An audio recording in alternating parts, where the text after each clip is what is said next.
राम।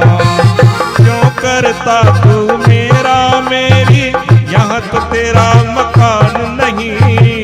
झूठे जग में फंसा हुआ है, वह सच्चा इंसान नहीं। जग का मेला 2 दिन का है, जग का मेला 2 दिन का है।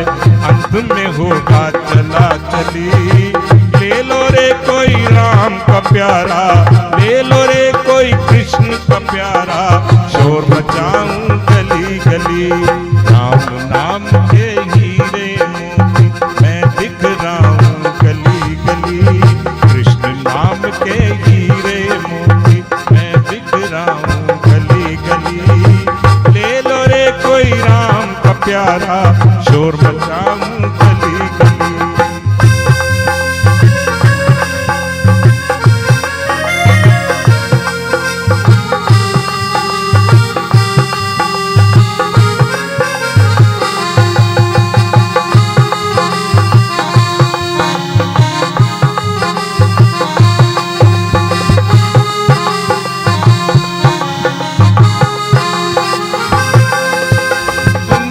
को तू कब तक पगले अपनी कहलाएगा। ईश्वर को तू भूल गया है, अंत समय पछताएगा। बोलो राम बोलो राम बोलो राम राम राम। दुनिया को तू कब तक पगले अपनी कहलाएगा। ईश्वर को तू भूल गया है, अंत समय पछताएगा। 2 दिन का यह चमन खिला है, 2 दिन का यह चमन खिला है, फिर मुरझाए कली कली। 2 दिन का यह चमन खिला है, फिर मुरझाए कली कली। ले लो रे कोई राम का प्यारा, ले लो रे कोई कृष्ण का प्यारा। शोर मचाऊं गली गली, राम नाम के हीरे मोती मैं बिखरा हूँ गली गली। कृष्ण नाम के हीरे मोती मैं बिखरा हूँ गली गली। ले लो रे कोई राम का प्यारा, ले लो रे कोई कृष्ण का प्यारा। शोर मचाऊं गली गली। बोलो राम बोलो राम बोलो राम राम राम। बोलो राम बोलो राम बोलो राम राम राम। राधे श्याम राधे श्याम राधे श्याम श्याम श्याम। बोलो राम बोलो राम बोलो राम राम राम।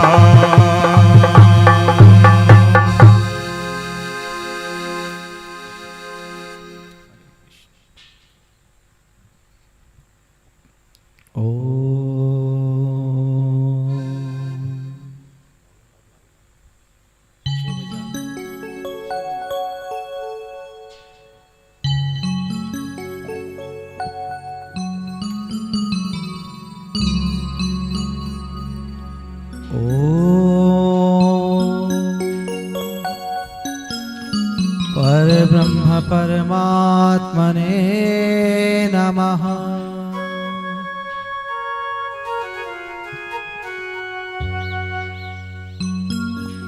ययुद्भवाः सत्त्वरजस्तमो गुणा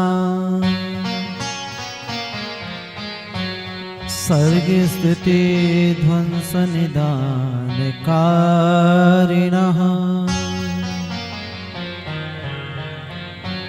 यदिच्छया विश्वमिदं भवाभवो तनोति मूलप्रकृतिं श्रीराधे नयता स्मताम्।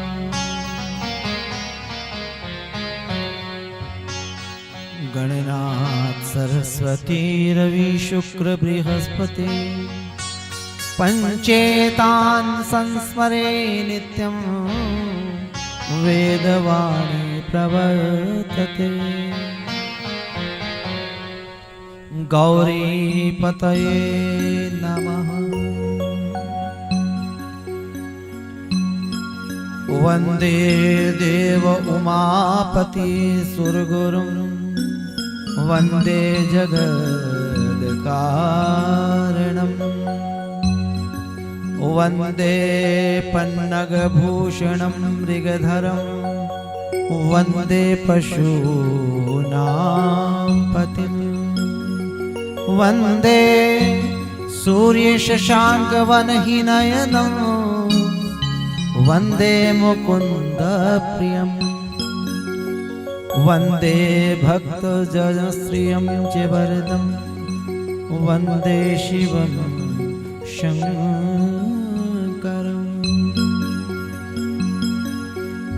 नीलाम्बुजश्यामलकोमलाङ्गम् सीतासवारोपितुवामभागम्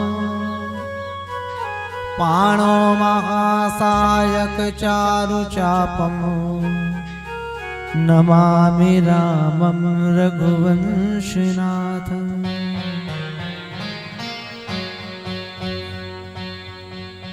कृष्णाय वासुदेवाय देवकीनन्दनाय च नन्दगोपकुमाराय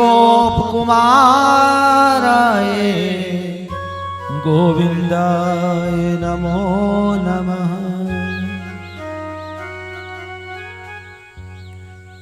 अतुलितबलधामं हेमशैलावदेहम् धनुजवन्कृशानं ज्ञानिनामग्रगण्यं सकलगुणनिधानं वानराणामधीशं रघुपतिप्रियभगतं वातजातं नमामि। ब्रह्मा मुरारी त्रिपुरान्तकारी भानु शशि भूमि सुतो बुधश्च गुरु च शुक्र शनि राहु केतवा सर्वे ग्रहा शान्तिकरा भवन्तु। आकाशात् पतितं तोयं यथा गच्छति सागरं सर्वदेव नमस्कारं केशवं प्रति गच्छति। ॐ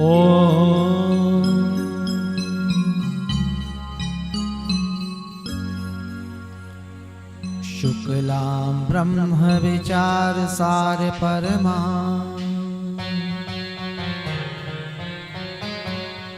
माध्यां जगद्व्यापिनी वीणा पुस्तकधारिणीं च भयदाम् जाढ्यान्धकारापहां हस्ते स्फाटिकमालिकां च दधतीं पद्मासने संस्थितां वन्दे त्वां परमेश्वरी भगवती बुद्धिप्रदां शारदाम्। ॐ श्री सरस्वती नमः। सद्गुरुदेवाय नमः। गुरुदेव चरणों मनसा स्मरामि गुरुदेव चरणों वचसा ग्रयामि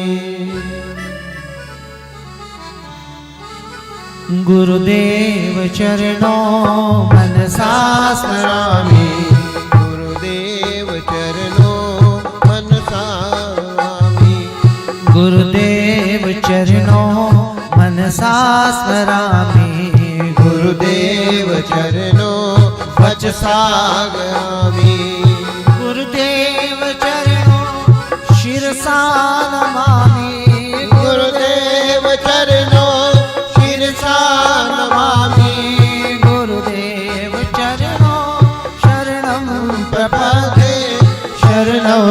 प्रपदे गुरुदेव चरणों मनसा स्मरामि गुरुदेव चरणों वचसा गामि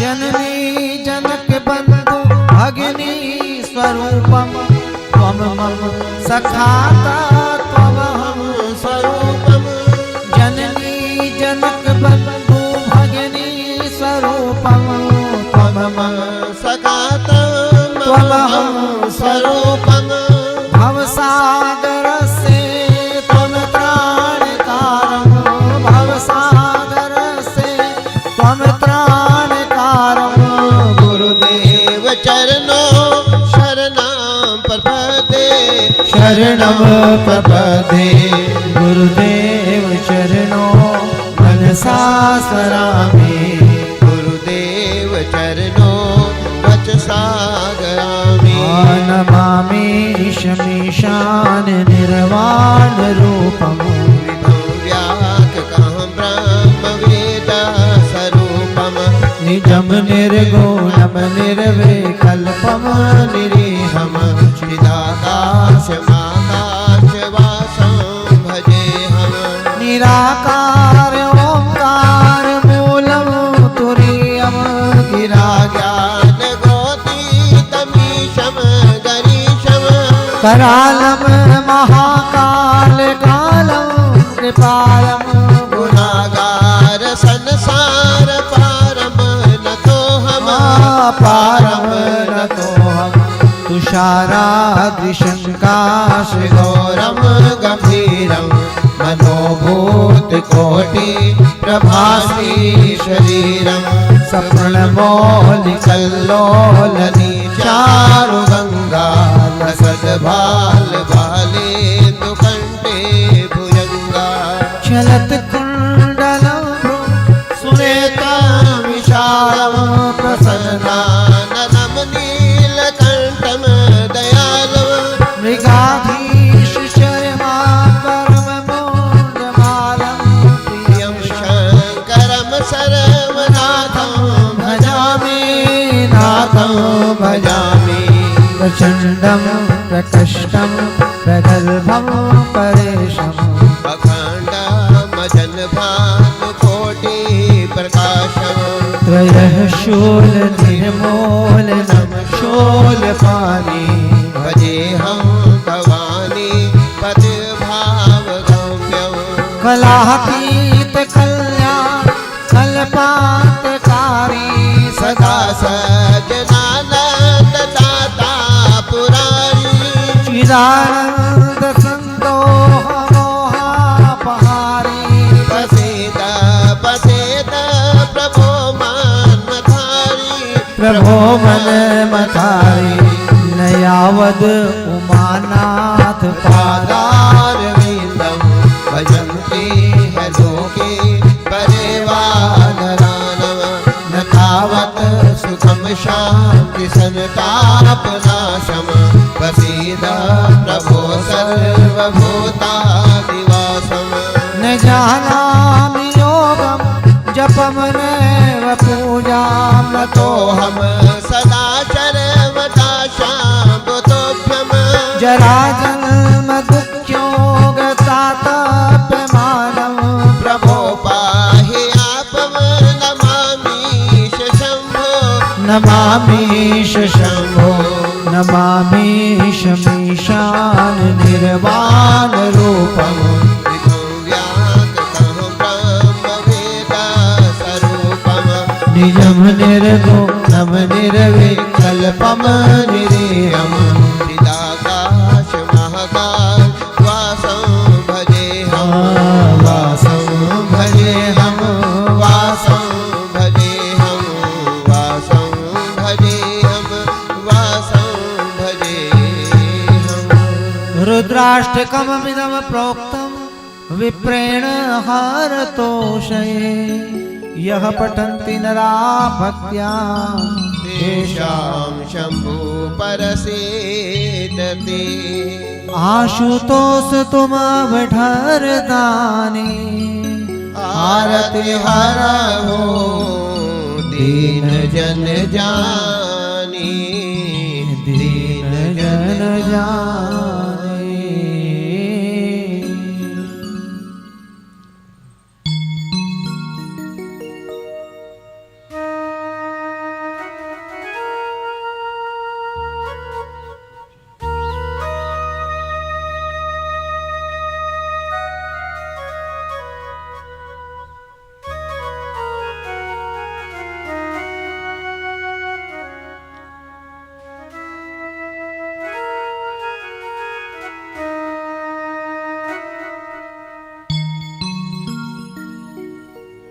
रामाष्टकम।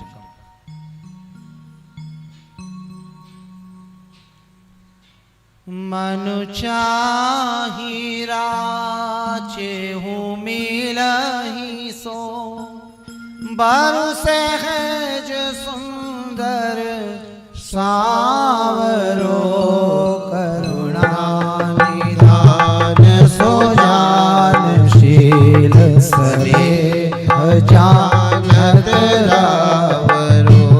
यही भांति गौरी असीस सोने, सिय सहित हर सी अले तुलसी। भवान भोज पुनि पुनि मुदित मन मंदिर चली। श्री रामचंद्र कृपालु भज, मन हरन भव भय दारुणम नव। कंज लोचन कंज मुख पर कंज पद कंजारुणम। कंदर्प अगणित अमित छवि, नवनील नील सुंदरम। पटबीत मानहु तड़ित रुचि सुचि, नौमि जनक सुतावरम। भजु दीन बंधु दिनेश दाम, नवरत वंश निकंदन रघुनंद आनंद कंद कौशल चंद दशरथ नंदन। सिर मुकुट कुंडल तिलक चारु, दारुअंग विभूषणम। जानो भुज सर चाप धर, संग्राम जित धर दूषण। इति वदति तुलसीदास शंकर, शेष मुनि मनोरंजनम। मम हृदय कंज निवास, गुरु कामादि खल धन गंजनम। मनु चाही राचे हूँ मिलही सो, बरु सहज सुंदर सावरो। करुणा निधान सो जानशील स्नेह जानत रावरो।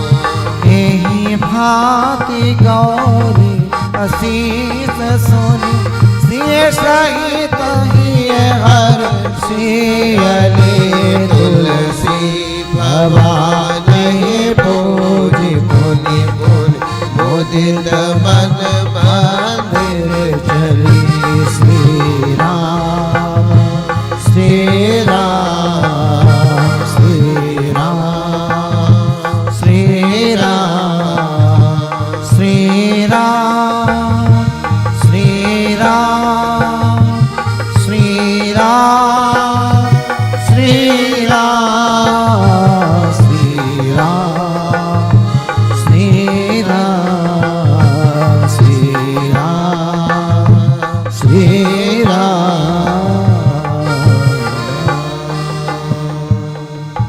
जाने गोरी अनुकूल, सिए हर से न जाय कहीं।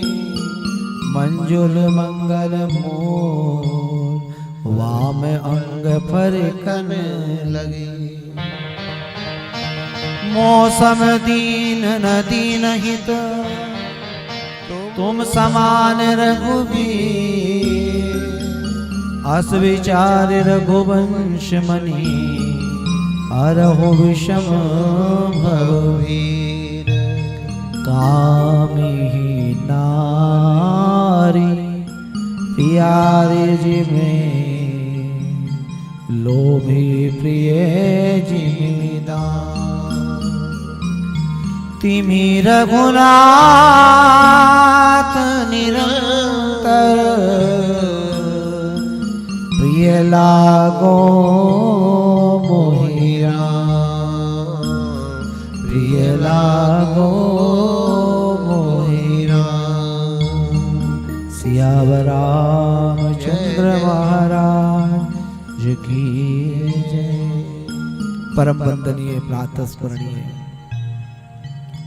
सद्गुरुदेव महाराज अकारण करुणा वरुणान्य भक्त वांछा कल्पतरु सत्य स्वरूप पार ब्रह्म परमेश्वर उन्हीं के वाम अंग में विराजने वाली उन्हीं का मातृ स्वरूप युगल छवि का ध्यान धरते हुए स्थान के अधिष्ठात्र देव महादेव को बारंबार प्रणाम करके बाल कृष्ण लाल और मेरे प्रभु द्वारिकाधीश युगल स्वरूप को प्रणाम करके बाल रूप में विराजमान श्री बालाजी महाराज हनुमान जी महाराज को बारंबार प्रणाम करते हुए माँ गंगा यमुना सरस्वती सिंधु कावेरी माँ कृष्णा माँ गोदावरी माँ नर्मदा जो जलधाराओं के रूप में मातृशक्ति हैं उन सभी को प्रणाम करते हुए अपने क्षेत्र की माँ माँ शाकुंभरी माँ शताक्षी माँ भीमा माँ भ्रामरी त्रिपुर बाला सुंदरी माँ को प्रणाम करते हुए नगर देवता ग्राम देवता स्थान देवता यक्षराज गंधर्वराज नागराज जितनी भी वनस्पतियां हैं सभी में विराजमान जो परम तत्व है उन सबको बारंबार प्रणाम करके गिरी कंदराओं में विराजमान सभी साधु पुरुषों को और समस्त पारलौकिक शक्तियों को जो कि हमारे चहुं ओर विराजमान हैं उन सब का हम लोग आश्रय लें उन सब का को नमन करें उन सबको प्रणाम करते हुए मंचस्थ विराजमान आदरणीय भाई श्री जी संगीत मंडली के आचार्यगण तथा आराधना चैनल के माध्यम से अपने घरों में इस सत्संग को का सीधा प्रसारण देखते हुए सभी जो मातृशक्ति बंधु भक्तजन हैं जितनी भी पुण्यात्माएं हैं उन सभी के हृदय कुंज में विराजमान मेरे प्रभु को मेरे गोविंद को और उस सर्वव्यापी ज्योति को मैं प्रणाम करता हूं तथा आध्यात्मिक सत्संग प्रवचन के इस राष्ट्रमंगल महायज्ञ तृतीय दिवस की वेला में एक बार पुनः आप सभी का स्वागत करता हूं। बंधुओं मातृशक्ति जैसा कि हम सभी को विदित है कि किस उद्देश्य को लेकर के हम लोग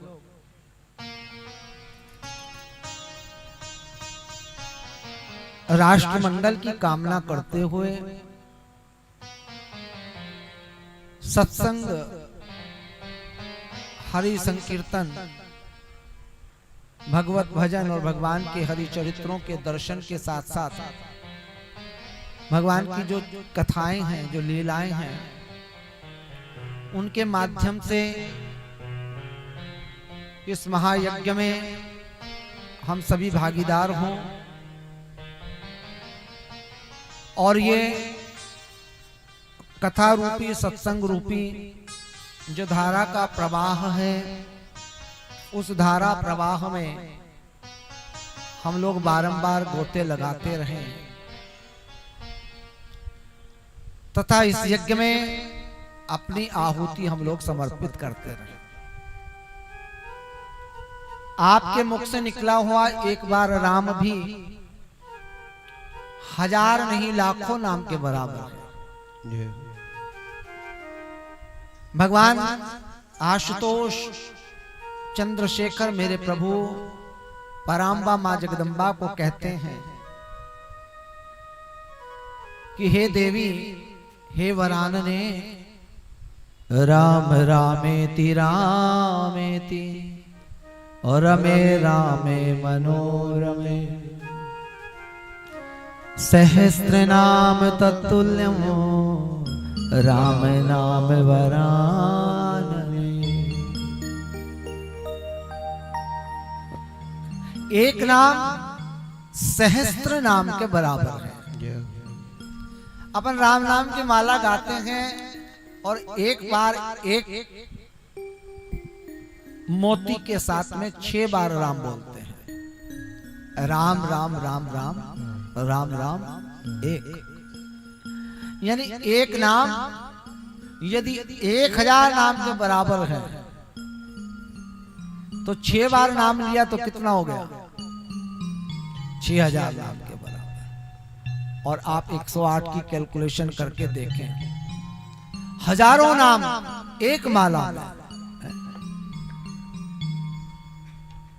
अब तो लाखों नाम हो गए, है ना?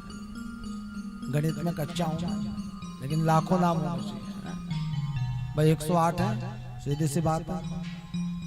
1 लाख तो सीधे ही हो गए और आगे 36। बोलो नारायण भगवान की। चलो जितने भी नाम हैं, यानी भगवान के नाम में एक नाम लेने में,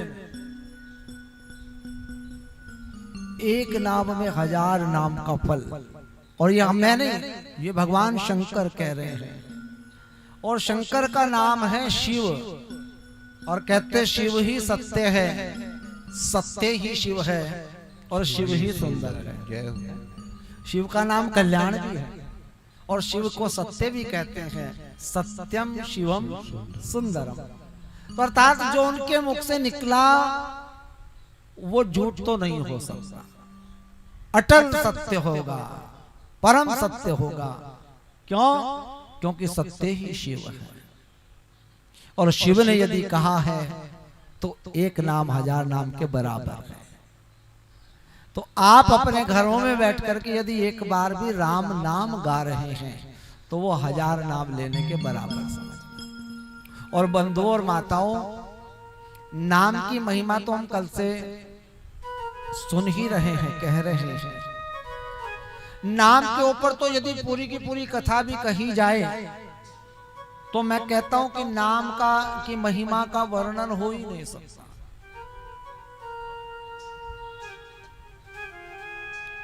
कहते नाम ने तो, राम ने तो एक अहिल्या का उद्धार किया, लेकिन नाम ने न जाने कितनी अहिल्याओं को तारा है। नाम का आश्रय।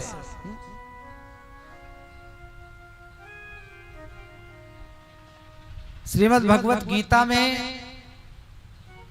श्लोक आता है, ओम इत्येकाक्षरं ब्रह्म व्याहरन् मामनुस्मरन् यह प्रयाति त्यजन् देहं स याति परमां गतिम्।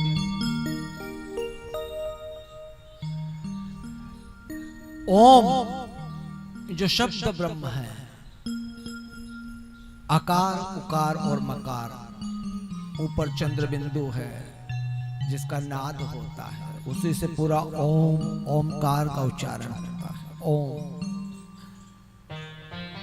जो ये शब्द ब्रह्म का उच्चारण करता हुआ जो मनुष्य शरीर का त्याग करता है, इस एक अक्षर ब्रह्म का उच्चारण करता हुआ जो शरीर को त्यागता है, वो भगवान के परम धाम में परमात्मा में जाकर लीन होता है।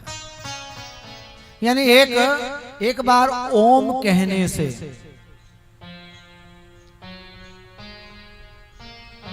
यदि इतना बड़ा फल है तो सोचो, ये जो ब्रह्मांड की ध्वनि ओम है, ओमकार जो प्रणव है, जन्म से लेके और अंत तक न जाने कितनी बार ओमकार का आपने उच्चारण किया होगा, और न जाने कितनी बार इस ओमकार की महिमा को सुनने के बाद अब और ओमकार के मंत्र का उच्चारण करने जाओ। ओम की बड़ी महिमा है। यह अकेला केवल शब्द नहीं है, यह शब्दों में ब्रह्म कहा गया है। इन्हीं को मंत्र राज भी कहा है। सबसे पहले परमात्मा ने जब सृष्टि रची और सबसे पहला कोई मंत्र आया तो मंत्र राज ओम ही है, उन्हीं को प्रणव कहा है। और यही 3 अक्षरों में, और कहा भी जाता है कि यहीं से, इन्हीं के बीच में तीनों देवताओं का प्राकट्य भी हुआ है। खैर हम लोगों को इतनी गहराई में नहीं जाना, केवल ओम का जाप करना है। जीवन की घड़िया वृथा न खो, ओम जपो हरि ओम जपो। चादर न लंबी तान के सो, ओम जपो हरि ओम। ओम ही सुख का सार है, ओम ही जीवन आधार है। प्रीति न इसकी मन से तजो, ओम जपो हरि ओम जपो।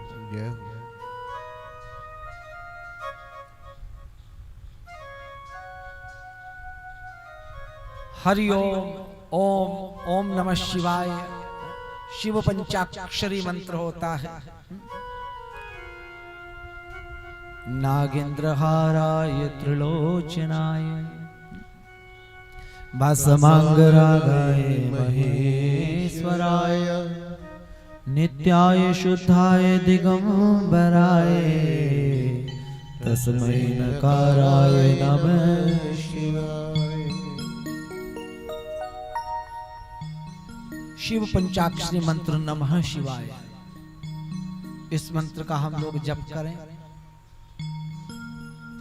और प्रणव लगा करके ओम, पहले ओम और फिर अंत में भी ओम लगाएं तो और अधिक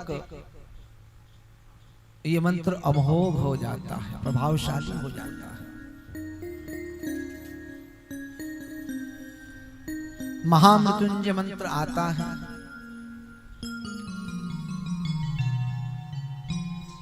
मृत्युंजय मंत्र है, और महामृत्युंजय मंत्र के लिए तो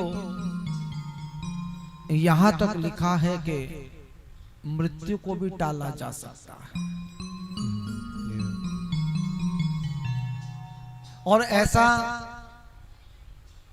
एक नहीं न जाने कितने उदाहरण हमारे शास्त्रों में, पुराणों में वर्णित है। ओम होम झूम सः ओम भूर्भुवः स्वः ओम त्र्यंबकं यजामहे सुगंधिं पुष्टिवर्धनम् उर्वारुकमिव बन्धनात् मृत्योर्मुक्षीयमामृता। ओम स्वः भुवः भुर् ओम सः जुं होम ओम।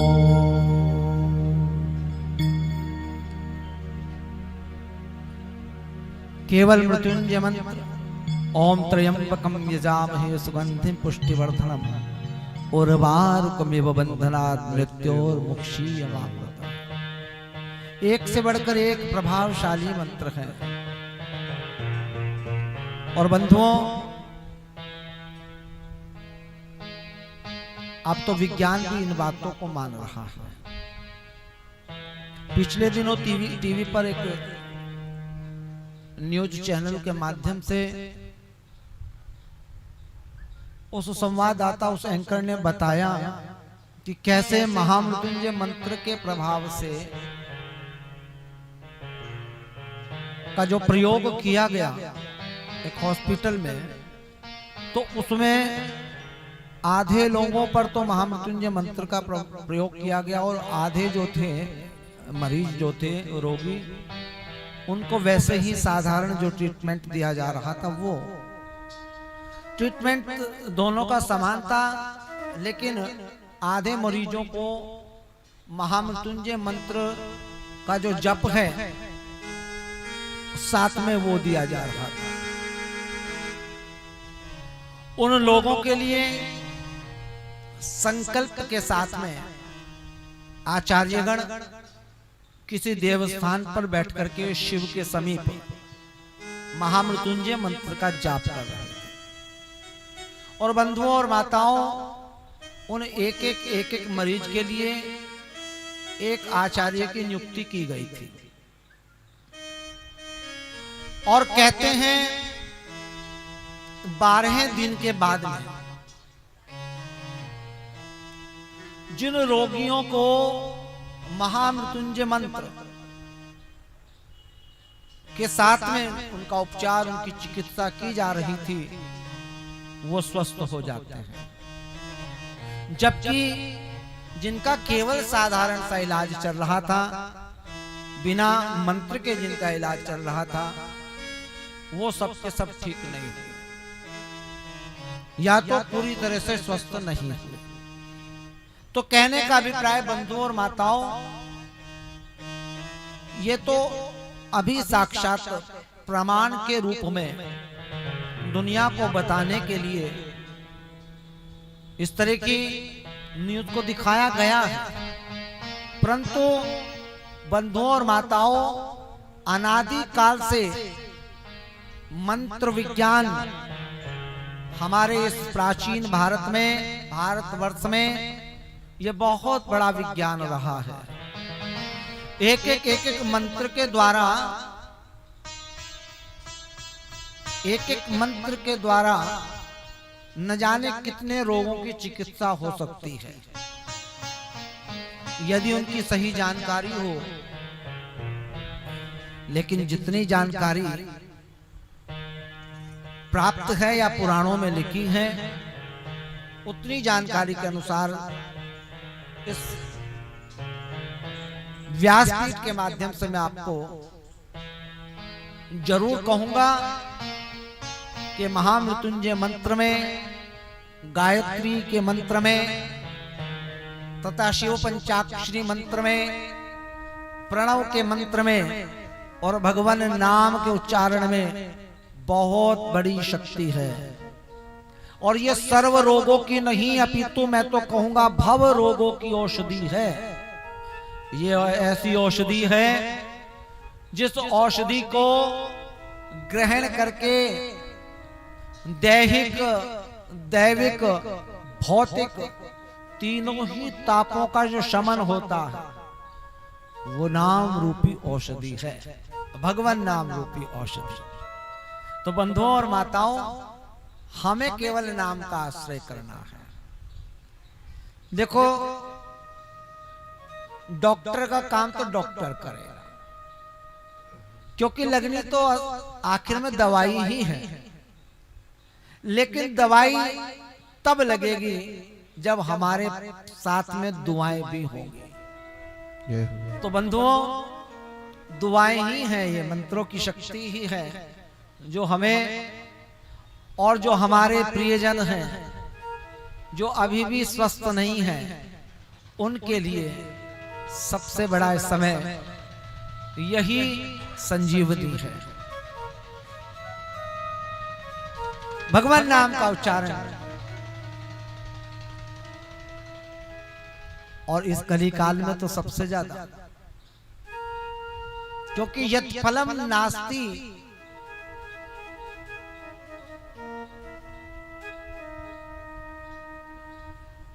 तपसा योगेन न समाधिना तत्फलम लभते सम्यक कलौ केशव कीर्तनात्।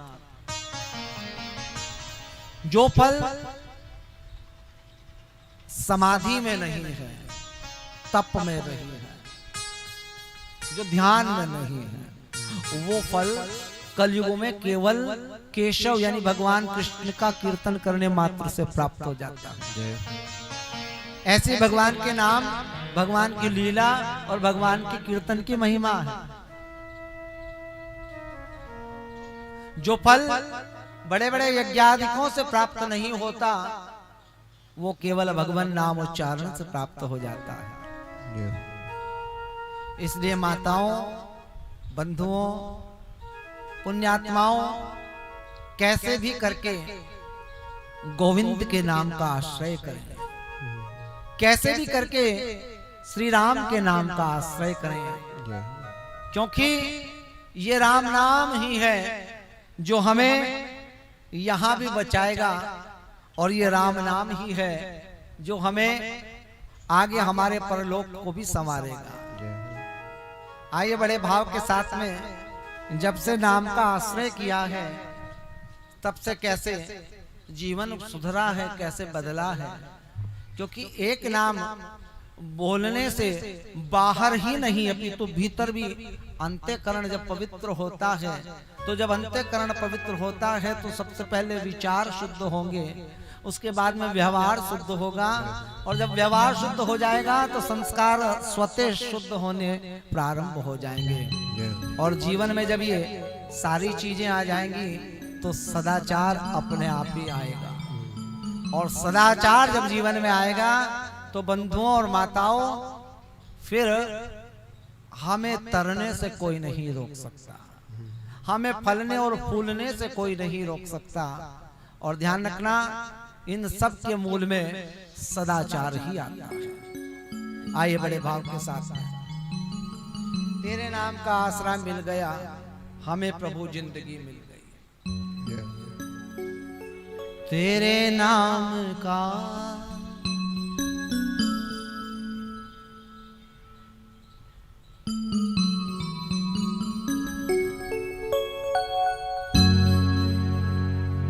तेरे नाम का आसरा मिल गया, हमें तो प्रभु जिंदगी मिल गई। तेरे नाम का आसरा मिल गया, हमें तो प्रभु जिंदगी मिल गई। तुम्हारी कृपा से ही अंधकार में, तुम्हारी कृपा से ही इस अंधकार में, हमें तो प्रभु रोशनी मिल गई। तुम्हारी कृपा से ही सत्संग मिला, इस अंधकार में रोशनी मिल गई।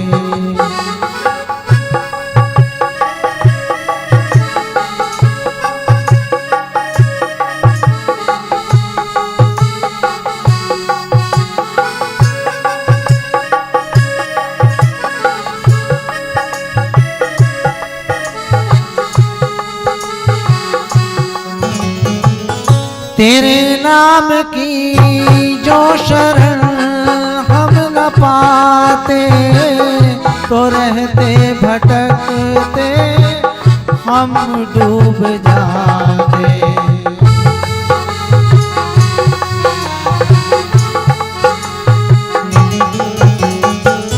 तेरे नाम की जो शरण हम न पाते, तो रहते भटकते भव में हम डूब जाते। तेरे नाम की हमको नौका मिली,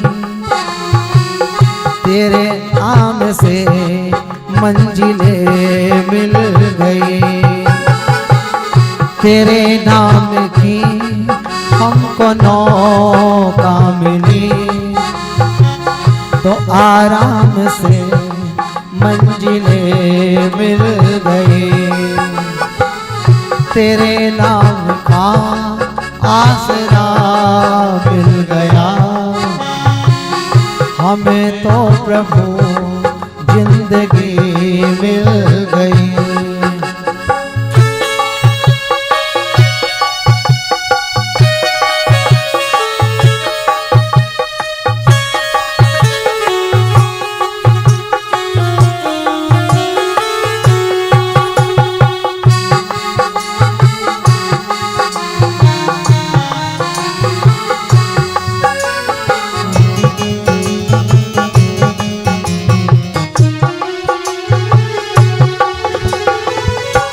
सुमिरन जो करके प्रभु के नाम, तेरे नाम की जो शरण हम न पाते, तो रहते भटकते भव में हम डूब जाते। तेरे नाम की हमको नौता मिली, तो आराम से मंजिलें मिल गई। तेरे नाम का आसरा मिल गया,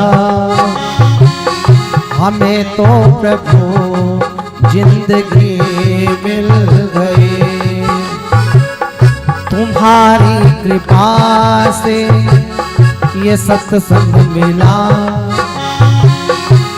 अंधकार में रोशनी मिल गई। तेरे नाम का आसरा मिल गया, तुम्हारी कृपा जिंदगी मिल गई।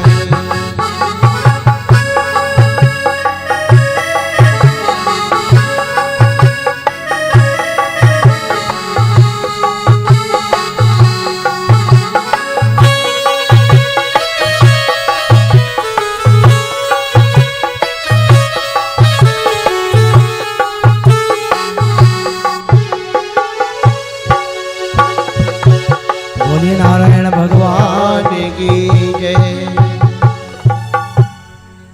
तो बंधुओं और माताओं, नाम का आश्रय लें।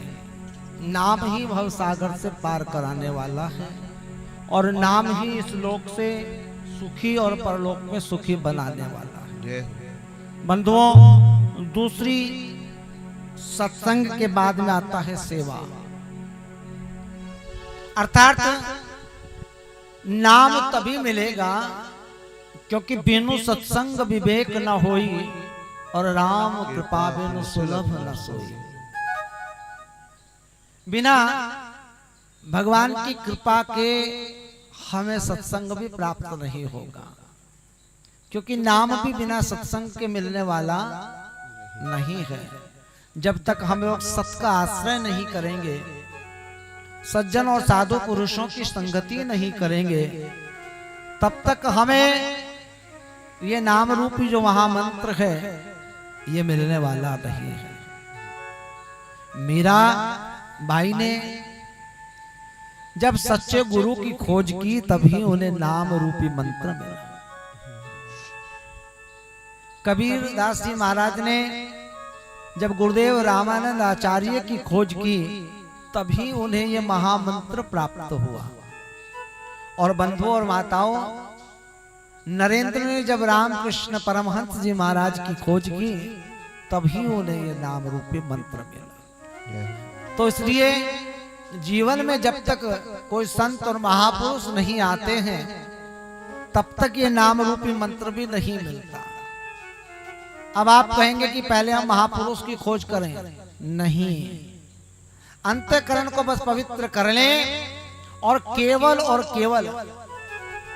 क्योंकि ये अंतःकरण तभी पवित्र होगा जब हम प्रभु का आश्रय करेंगे। और बंधुओं, जब आश्रय करोगे तभी मुख से राम आएगा, तभी नाम निकलेगा। वरना इस महामारी के इस काल में भी मैं लोगों को देखता हूं, जो लोग समय को, मिले हुए समय को भी बर्बाद कर रहे हैं। ठीक है, टीवी देखिए, मोबाइल चलाइए, जो मर्जी करिए, परंतु यदि अंतःकरण में नाम भगवान का नाम होगा, भगवान नाम होगा, तो ये जो समय है, ये समय सबसे बड़ा और सदुपयोगी बन जाएगा।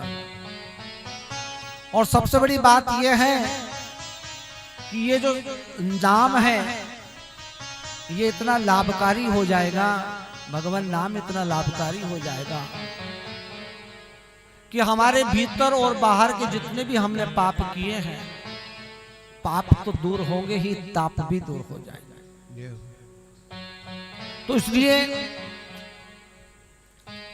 बिनु सत्संग विवेक ना होई, राम कृपा बिनु सुलभ न सोई।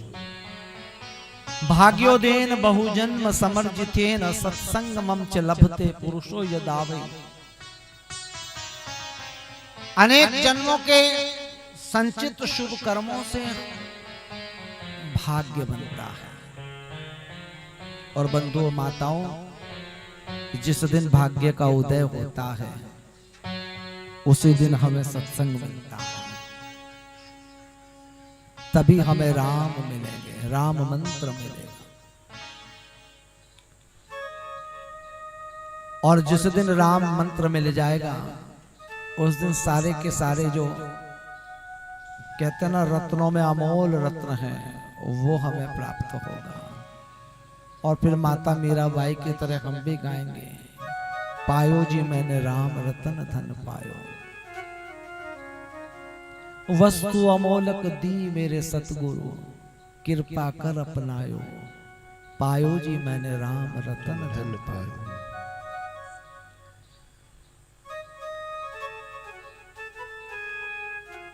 माता ने आदेश किया है। हमने पूछा कि इस समय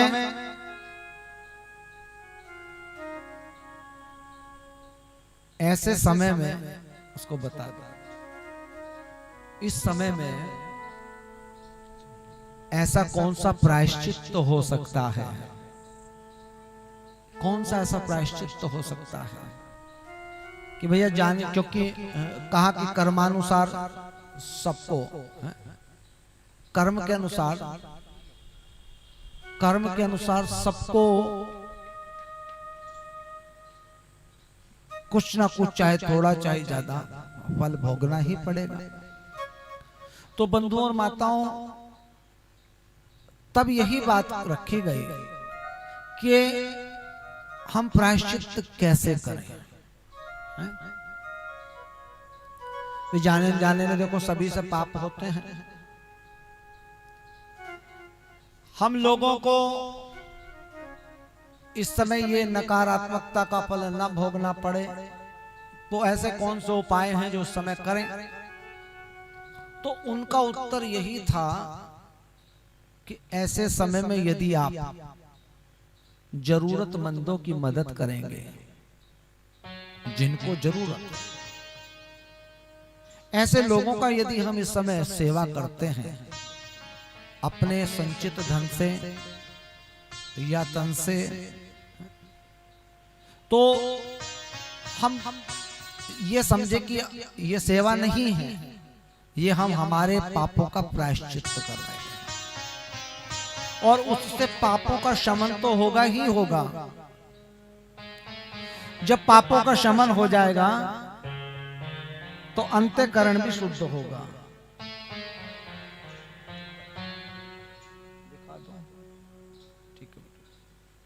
तो बंधुओं, इस समय जो सेवा है, सत्संग से पहले सेवा है, और सेवा जो है ऐसी करें जिसको जरूरत हो सेवा की।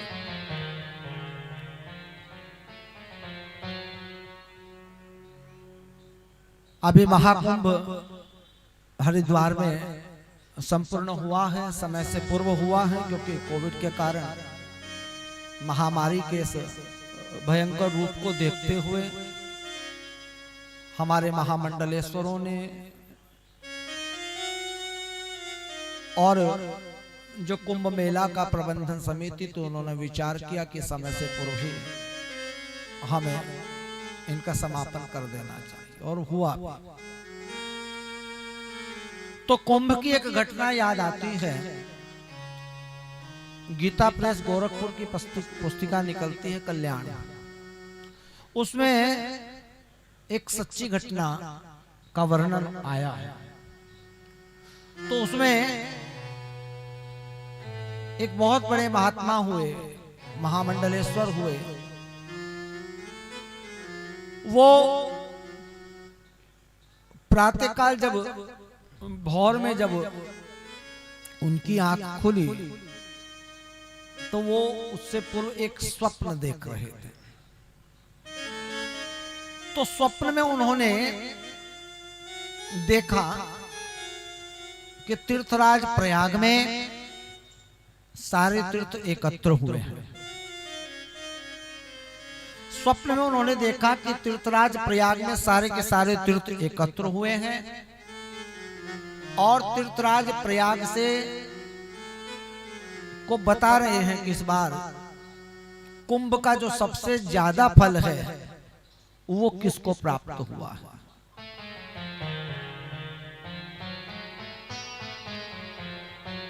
तो जिसके अधिकार क्षेत्र में ये बात होगी सबकी कैलकुलेशन करने की या जिनका मूल्यांकन करने की, उसने उत्तर दिया कि रामू नाम का एक मोची है जो उड़ीसा के फला जिले में फला तहसील के फला गांव में रहता है। तो उसको इस बार कुंभ स्नान करने का जो सबसे बड़ा पुण्य है वो उसे प्राप्त हुआ है। और इस बात को सुनकर के उसी समय तत्क्षण महाराज की जो आंखें हैं वो खुल गई। भोर का स्वप्न है, उत्तम स्वप्न है। उन्होंने स्वप्न पर विचार किया और एक दो संत महात्माओं से परामर्श करने के बाद में वो उसी रामू मोची की तलाश में निकल गए।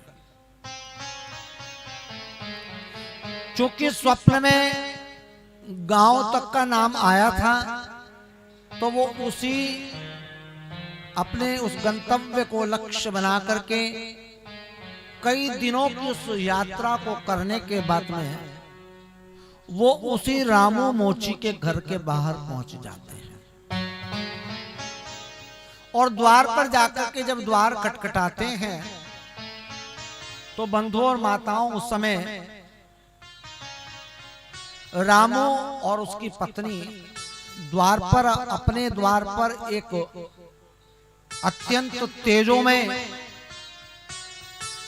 महात्मा को देख करके सबसे पहले तो आश्चर्यचकित होते हैं कि हमारे घर में ऐसे महात्मा आए हैं। और उसके बाद में जब वो पूछते हैं कि क्या रामू का घर यही है, तो वो उत्तर देते कि जी हाँ, मेरा ही नाम रामू है। महाराज रामू को देख करके जो महात्मा जी थे उनके नेत्र बड़े प्रसन्न होते हैं। उनके नेत्रों से मानो प्रेम के अश्रु भी बहते हैं। उस समय वो रामू को हृदय से लगा लेते हैं। रामू आज ये सोच रहा है कि न जाने ऐसा कौन सा मुझसे पुण्य हो गया कि अब तक तो लोग हमारे को देख करके दूर दूर होते थे, और आज ऐसे संत महापुरुष जो मुझे हृदय से लगा रहे हैं। पत्नी भी आश्चर्यचकित है। महाराज को भीतर लेकर के गए और महाराज को आसन दिया। उसके बाद में उस महात्मा ने रामू से कहा कि हे रामू, हमें तुम ये बताओ कि कुंभ स्नान तो और भी हजारों नहीं लाखों लोगों ने किया है, तुम में ही ऐसी विशेषता कैसे कि तुम्हें कुंभ स्नान का जो सबसे बड़ा पुण्य है वो प्राप्त हुआ। अब रामू सबसे पहले तो महात्मा जी की बात को सुन करके वो चौंक पड़ा। वो सोचने लगा कि कहीं ये गलत एड्रेस पे तो नहीं आ गया, क्योंकि भैया मैं तो कभी स्वप्न में भी कुंभ स्नान करने नहीं गया।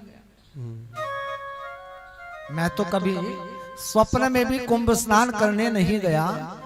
और ये कह रहे कि मुझे सबसे बड़ा पुण्य प्राप्त हुआ है कुंभ स्नान का, है? तो उसने बड़ी ही दीनता दिखाते हुए हाथ जोड़ने का, महाराज मुझे लगता है आप गलत पते पर आए हैं, मेरे नाम का कोई और रामू होगा। कहा नहीं नहीं, रामू मोची ये गांव है, यह तहसील है, इस जिले में है, ये तुम ही हो। हाँ ये तो मैं ही हूं, लेकिन महात्मा जी सत्य बताऊं, मैं तो कभी कुंभ में स्नान करने गया ही नहीं। अब तुम इस कुंभ में स्नान करने नहीं गए, लेकिन तुम्हें कुंभ स्नान का जो सबसे बड़ा सर्वोत्तम फल है वो तुम्हें मिला है, ऐसा कैसे हो सकता है? अब तुम ये बताओ कि कुंभ स्नान से पूर्व तुमने कोई ऐसा सत्कर्म किया है? कहा नहीं जी, मैंने कोई ऐसा सत्कर्म नहीं किया। ये बात सच है कि मैं और मेरी पत्नी हम दोनों परमात्मा के नाम स्मरण में, भगवान के ध्यान में समय को गुजारते हैं, अपना गृहस्थ जीवन हम चलाते हैं, और मैं बड़ी ही ईमानदारी के साथ में अपना जो कार्य है उसको पूर्ण करता हूँ, और जो हमें मेहनत और ईमानदारी से मिल जाता है उसी से हम लोग अपना और अपने परिवार का भरण पोषण करते हैं, और हम अपने आप को सुखी मानते हैं। महाराज महात्मा जी ने कहा कि नहीं रामू, कुछ विचार करो कि तुमने कुछ ऐसा किया हो। तो उसको याद आया कि 2 वर्ष पूर्व हमने हमारे पड़ोसी की सहायता की थी, और वो सहायता कैसी थी? महात्मा जी को बताया कि देखो पिछले 10-12 साल से हम लोग ये सोच रहे थे कि एक बार कुंभ स्नान करने जाएंगे जरूर, और मैंने और मेरी पत्नी ने थोड़ा थोड़ा करके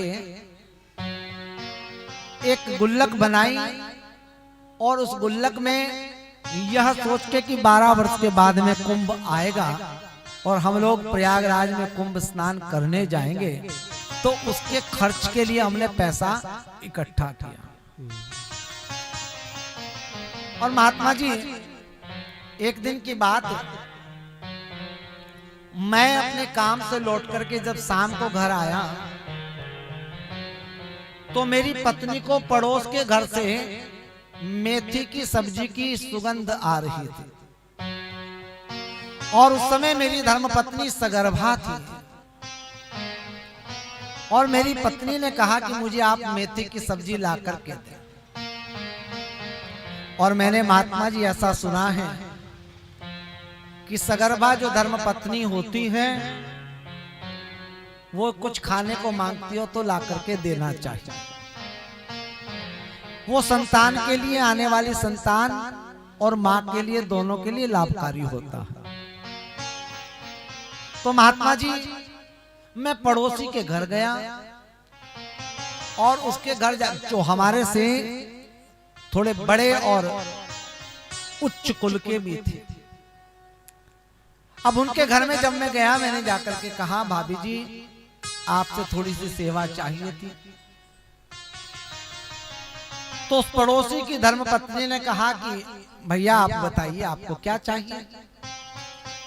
तो मैंने कहा कि भाभी जी आपके घर में मेथी की सब्जी बनी है, और मेरी पत्नी ये चाहती है, उसका मन कर रहा है कि उसे मेथी की सब्जी खानी है, और क्योंकि वो सगर्भा है तो ऐसे समय में अब मैं बाजार तो जा नहीं सकता, तो आपके पास थोड़ी अतिरिक्त सब्जी हो तो आप कृपा करके मुझे दे दीजिए। अब इतना सुना तो पड़ोसी की जो पत्नी थी उसके नेत्रों में जल बह आया, आंसू निकल रहे हैं, और वो रो रही है। और मैंने उससे पूछा कि देवी आप क्यों रो रही हैं? अगर नहीं है तो कोई बात नहीं। तो उसने कहा भैया सब्जी तो है, लेकिन मैं आपको वो सब्जी दूंगी नहीं। सब्जी है लेकिन सब्जी दोगे नहीं, क्यों?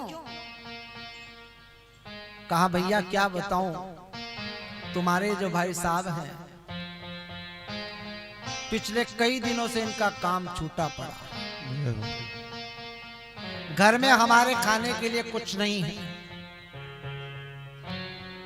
और आज जब ये शमशान के सामने से निकल रहे थे तो किसी ने अपने घर से जो मरा है उसके निमित्त ये मेथी की सब्जी और रोटियां वहां रखी थी, उसको ये उठा करके लाए हैं। और हे भैया, ऐसी में सब्जी और रोटी तुम्हारी पत्नी को नहीं दे सकते। महाराज जितना सुना मेरी आंखों में जल भर आया और मैं सोचने लगा कि लोग भीतर कुछ होते हैं और बाहर कुछ दिखाते हैं। मैं दौड़ा दौड़ा अपनी पत्नी के पास आया और पत्नी से कहने लगा, सारी बात मैंने पत्नी को बता दी। मेरी पत्नी ने कहा कि हम लोगों के पास धन तो नहीं है, लेकिन हाँ, हमने पिछले 10 वर्ष से महाकुंभ में स्नान करने के लिए एक गुल्लक बनाई है, वो धन हमारे पास है। और ऐसे समय में हमारा धर्म हमें यही कहता है कि हमें हमारे पड़ोसी की सहायता करनी चाहिए। पत्नी की बात मुझे बहुत अच्छी लगी और महात्मा जी उसी समय मैं और मेरी पत्नी दोनों के दोनों गए और जाकर के मैंने मेरे पड़ोसी की धर्म पत्नी और पड़ोसी के हाथ में वो धन से भरी हुई गुल्लक रख दी। और वो दोनों संकोच कर रहे हैं क्योंकि हम उनसे कुल में छोटे, हम उनसे धन और संपत्ति में भी बहुत छोटे थे। लेकिन महाराज ऐसे समय में हमने समझाया और उनको कहा कि जब आपका अच्छा समय आएगा तब आप हमें हमारे पैसे वापस कर दें। और महाराज जैसे ही वो धन हम उनको दिया, भगवान की कृपा हुई, धीरे धीरे धीरे धीरे करके वो फिर से उनका जीवन सही होने लगा। इसके अतिरिक्त मैंने कोई ऐसा पुण्य मुझे याद नहीं आता, कोई ऐसा कर्म मैंने किया हो। तो महाराज महात्मा जी ने उसी समय यह निश्चय किया कि केवल कुंभ में स्नान करने से कुंभ स्नान का पुण्य प्राप्त नहीं होता।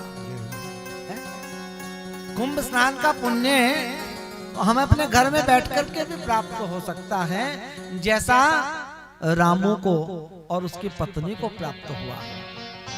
तो बंधुओं, सेवा से बड़ा ऐसे समय में किसी जरूरतमंद की हम लोग सेवा करें तो उससे ज्यादा पुण्य कोई हो नहीं सकता। सेवा, सत्संग और सुमिरन, बड़े बड़े महापुरुष यही 3 साधन बताते हैं कि इन 3 साधनों पर आप चलें। भगवान का स्मरण करें और दीनहीनों की, जरूरतमंदों की सेवा करें और सत्संग यानी संतों के का आश्रय करें। सत्संग केवल संतों का संगति नहीं है, हर वो क्रिया जो हमें धर्म से जोड़े, हर वो क्रिया जो हमें आध्यात्म से जोड़े, वो सत्संग ही है। सत का संग हम लोग करें। तो महाराज ऐसे समय में सेवा यदि हो जाए और किसी जरूरतमंद की सेवा हो जाए, क्योंकि परोपकार से बढ़कर के कोई धर्म नहीं है। मानस में गोस्वामी महाराज कहते भी हैं कि परहित सरिस धर्म नहीं भाई, परहित सरिस धर्म नहीं भाई, परहित सरिस धर्म नहीं भाई, पर पीड़ा सब नहीं अधमाई, पर पीड़ा सब नहीं अधमाई।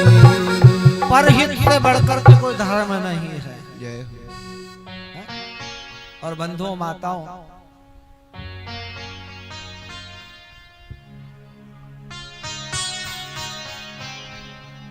पर पीड़ा से बड़ा कोई अधर्म नहीं है। यानी दूसरे को पीड़ा पहुंचाने से बड़ा कोई पाप नहीं है, अधर्म नहीं है। और महाराज, दूसरे का हित करने से बढ़कर के कोई पुण्य नहीं है। दधीची महाराज ने अपनी अस्थियों का दान कर दिया। किसके लिए? परहित के लिए।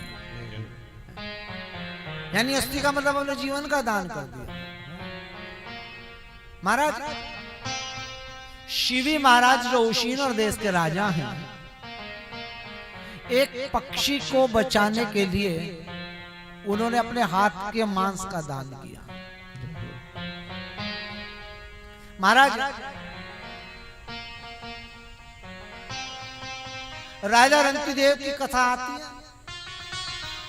48 दिन तक से परिवार आप भूखे रहे और 49वें दिन जब भगवान ने प्रसन्न होकर के भोजन के थाल उनके सामने प्रस्तुत किए, तो कहते हैं कि वो भोजन अभी करने जा रहे थे तो एक ब्राह्मण देवता आ गए। उनके साथ उनके कुछ शिष्य थे, उन सबको उन्होंने उसमें से भोजन प्रसाद दिया। अब उनके पास आधा भोजन रह गया। अब वो सारे के सारे आपस में वितरित करके भोजन करने ही चले तो इतने में एक चांडाल आ गया। उस चांडाल को फिर आधा भोजन दिया, आधा भोजन बचा, तो फिर उसको वो जब करने चले तो उसी समय एक व्यक्ति जिसके पास कई सारे कुत्ते थे वो आ गया, महाराज कि मुझे भोजन चाहिए। तो कहते हैं अंत में उन सबके पास में पानी रहा और जैसे ही वो पानी पीने चले तो उसी समय एक प्यासा भी आ गया। बंधुओं माताओं, उन्होंने उस समय मन में कोई ग्लानि नहीं की, कोई दुख नहीं किया, अपितु उन्होंने अपना सौभाग्य समझा कि ऐसी परिस्थिति में भी परमात्मा हमारे हाथ से परहित करा रहा है। इससे बढ़कर के और क्या सौभाग्य हो सकता है। और कहते हैं उसी समय उन चांडाल और उन ब्राह्मणों के बीच से ही भगवान प्रकट हो गए। तो बंधुओं, परहित से बढ़कर के कोई धर्म नहीं है।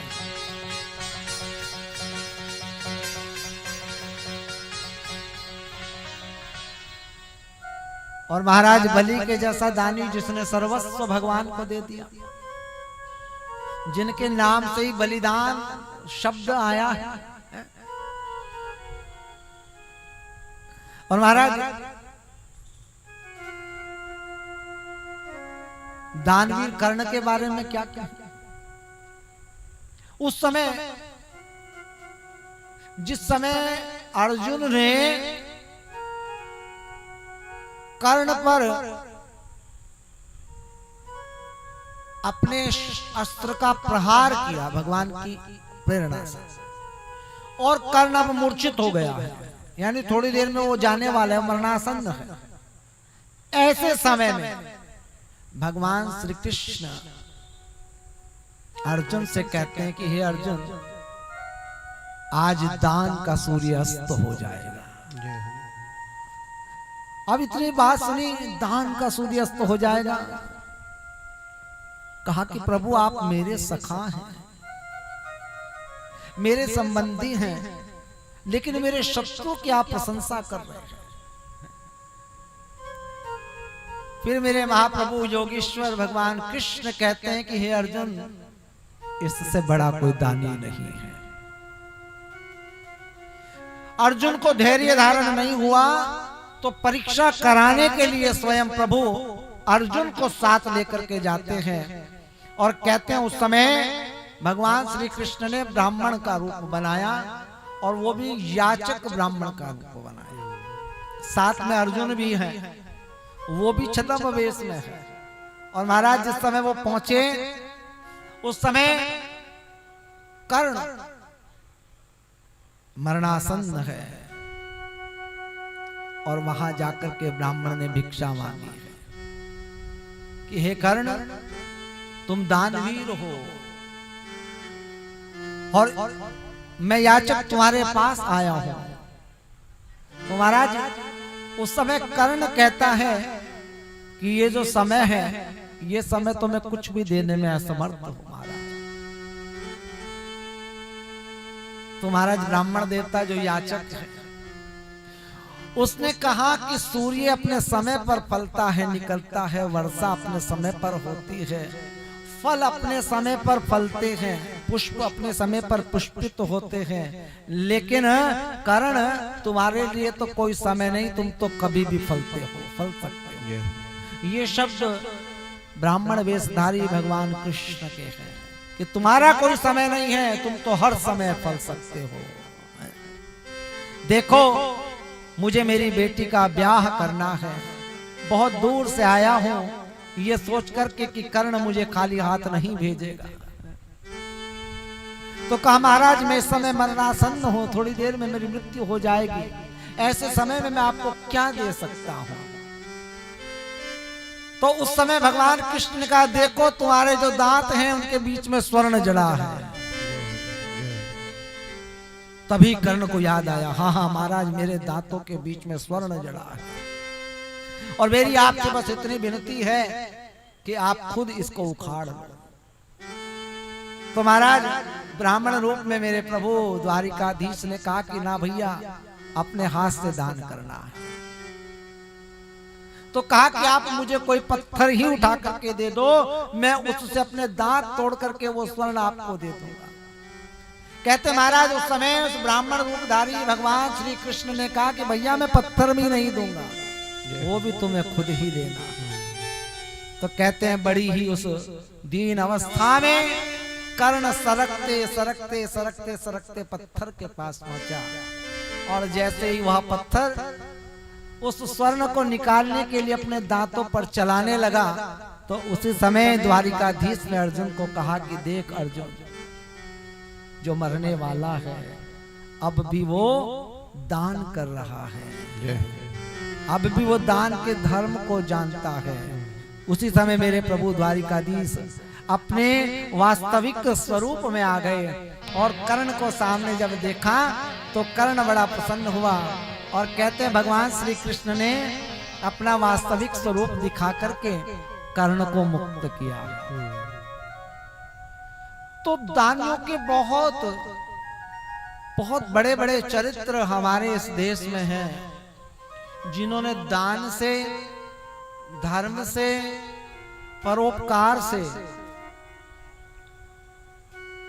जिनके नाम अमर हो गए हैं।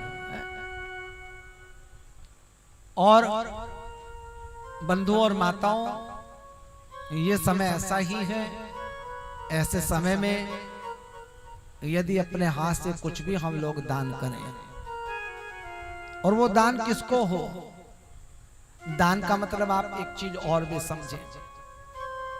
कबीरदास महाराज कहते हैं कि चिड़िया चोंच भर ले गई, नदी न घटिया ने, दान दिए धन ना घटे, कह गए दास कबीर। सन 2009 में जब हमने सबसे पहले यहाँ कथा की थी, तो उस समय संत शिरोमणि बाबा बंसीवाले आए थे आशीर्वाद देने के लिए। उन्होंने, वो ज्यादा तो कुछ नहीं बोलते माइक पर, लेकिन जब उन्होंने माइक लिया तो उस समय उन्होंने अपने मुख से बोला, दो ही वर्ड बोले कि दान दो, दान दो। महाराज उस सभा में उस समय कुछ लोग ऐसे भी थे जिन्होंने कभी अपने हाथ से कुछ दान नहीं किया। उसमें एक दो लोगों को मैं भी जानता हूँ, क्योंकि वे जो मंदिर में रहने वाले वो जानते हैं कौन कौन क्या करने वाला है। बोलो नारायण भगवान की जय। अब उन्होंने देखा, उन्होंने उनमें ऐसा परिवर्तन आया उन लोगों में, वो प्रतिदिन हमारे से पूछते कि कोई सेवा हो तो बताइए, कोई सेवा हो तो बताइए। मैंने कहा जी कैसे सेवा, कुछ कराना हो तो बताइए। हमारा मैं उनसे एक दिन पूछ बैठा कि आप मुझे ये बताओ कि आपके भीतर ये परिवर्तन कहाँ से आया है?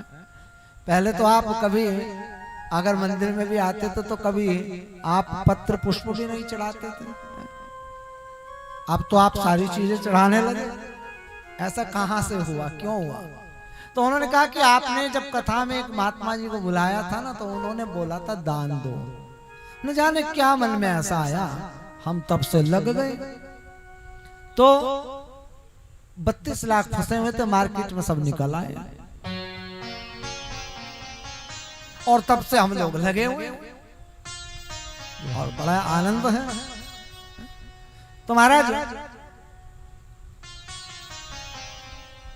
कहने का अभिप्राय यही है, दान देने से। देखो लक्ष्मी 3 रूपों में आती है हमारे घर में। पहले माँ के रूप में आती है, दूसरी पत्नी के रूप में, और तीसरी लक्ष्मी आती है बेटी के रूप में। माँ के रूप में जो लक्ष्मी आती है उसका तो सम्मान होना चाहिए, अर्थात तिजोरी में रखें आप, रोज उसकी धूप बत्ती करें, दिया करें, जो मर्जी। पत्नी के रूप में जो लक्ष्मी आती है कहते उसका भी उपयोग होना चाहिए, उपभोग नहीं होना चाहिए। और तीसरी लक्ष्मी कहते हैं जो बेटी के रूप में आती है उसका तो दान ही होता है, उसको भी खा जाए तो अमर्यादित है। तो इसलिए जितना भी हमें धन मिला है या आता है, तो कम से कम शास्त्र और संत महापुरुष हमें आज्ञा करते हैं कि हमें उस धन का 10% यानी 10वां हिस्सा हमें परमार्थ में लगाना ही चाहिए, क्योंकि वो हमारा नहीं है, वो उन लोगों का है जिनको उसकी जरूरत है। और दूसरी बात, बंधुओं और माताओं, केवल धर्म स्थलों में, मंदिरों में आप चढ़ाएं, अच्छी बात है, लेकिन यदि धन आप अपनी बेटी को देते हैं तो वो भी दान है, धन आप अपनी बहन को दे रहे हो तो वो भी दान है। और महाराज धन यदि आप, बहू गरीब है और बेटी अमीर है, बेटी के पास धन है और बहू के पास नहीं, और यदि बेटी के पास में धन है और बहू के पास नहीं है, तो यदि सास बहू को देगी तो वो भी दान है।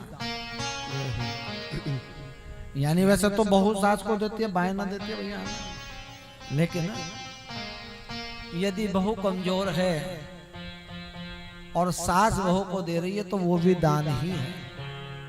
कहने का अभिप्राय यही है कि जिसको जिस चीज की जरूरत है वो उस दान का अधिकारी है। दान के लिए 3 चीजों के लिए हमें शास्त्र कहता है जो विचारणीय होती हैं। पहली होती है देश कैसा है, दूसरा काल, और तीसरा होता है पात्र, यानी समय कैसा है और जो उस धन को, उस दान को लेने वाला है वो उसका पात्र है भी कि नहीं है। तो बंधुओं और माताओं, जो नग्न है वो वस्त्र दान का पात्र है, जो भूखा है वो अन्न दान का पात्र है, और बंधुओं और माताओं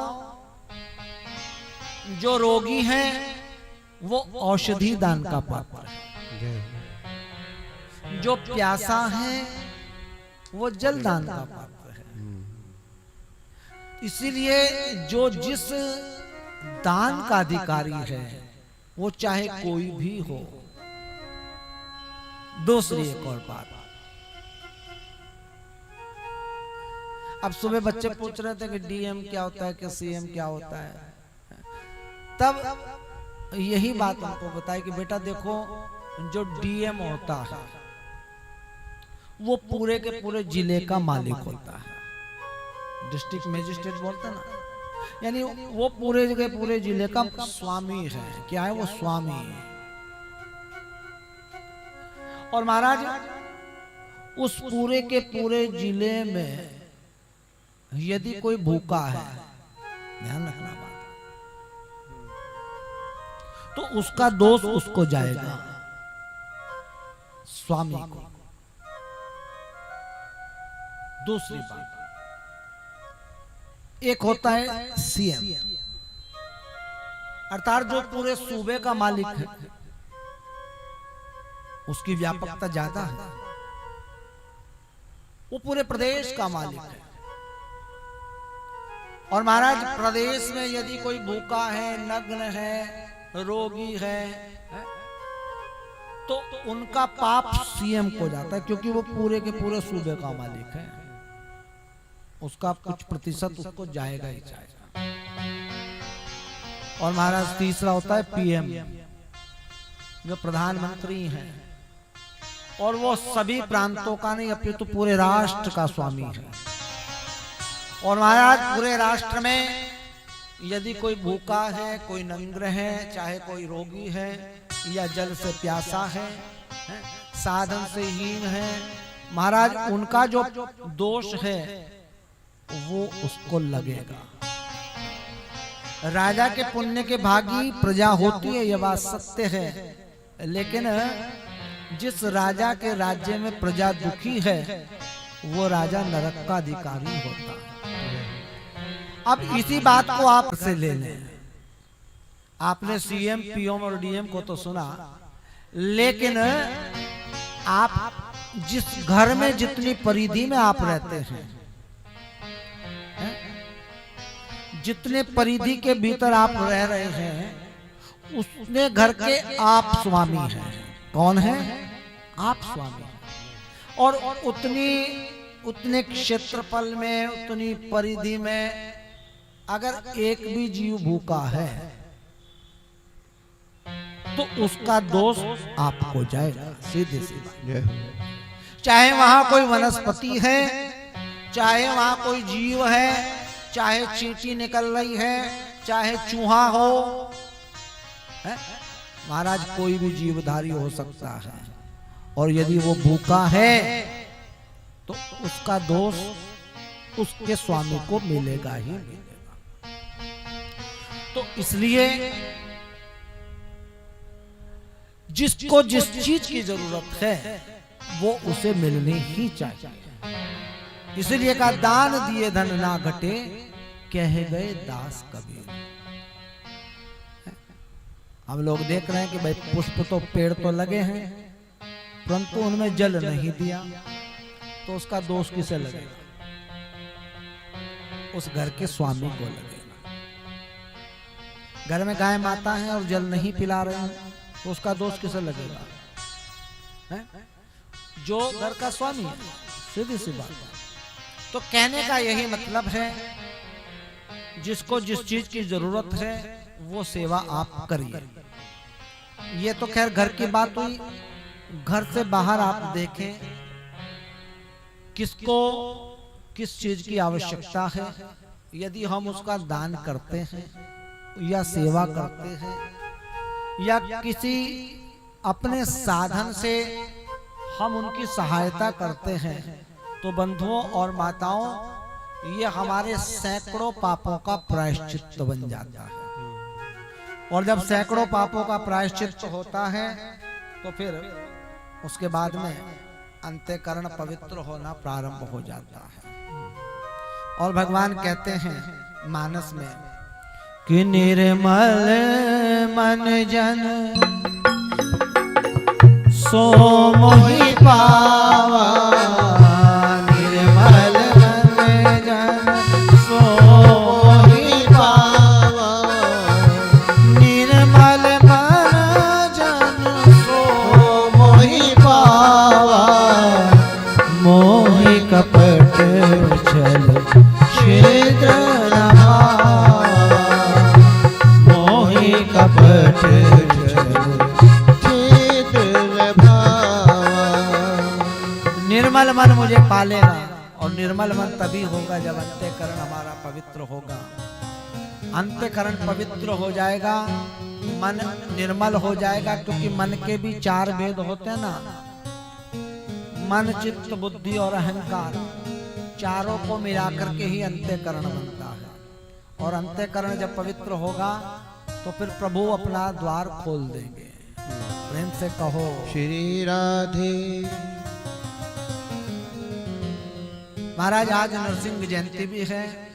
सभी बंधुओं को, माताओं को मैं भगवान नरसिंह के प्राकट्य दिवस की शुभकामनाएं और बधाई देता हूं। भगवान नरसिंह जितने भी राक्षस हैं या राक्षसी प्रवृत्ति के, दैत्य प्रवृत्ति के जो लोग हैं, उन सब लोगों की जो बुद्धि है उसको शुद्ध करें, और भगवान नरसिंह इस धरा पर आकर के दैत्यों का संहार करें, क्योंकि बहुत से हिरण्यकश्यपु इस धरा पर हैं, लेकिन अभी प्रहलाद आने बाकी है।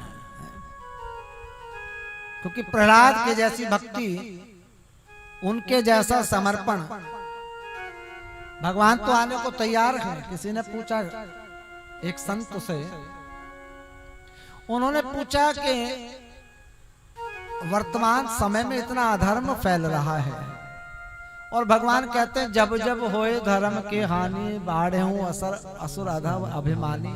और गीता जी में भी कहते हैं कि यदा यदा ही धर्म से ग्लानिर्भवति भारत, बोलते हैं ना कि जब जब धर्म की हानि होगी, धर्म की संस्थापना के लिए मैं अवतार लूंगा।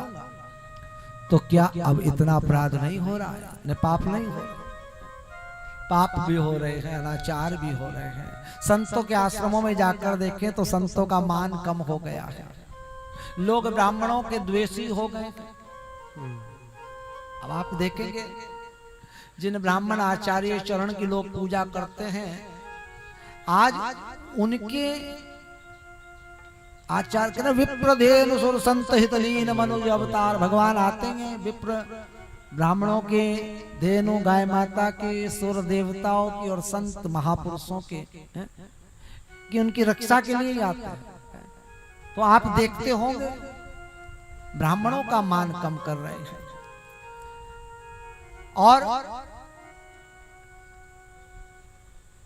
कन्याओं का शील भंग हो रहा है,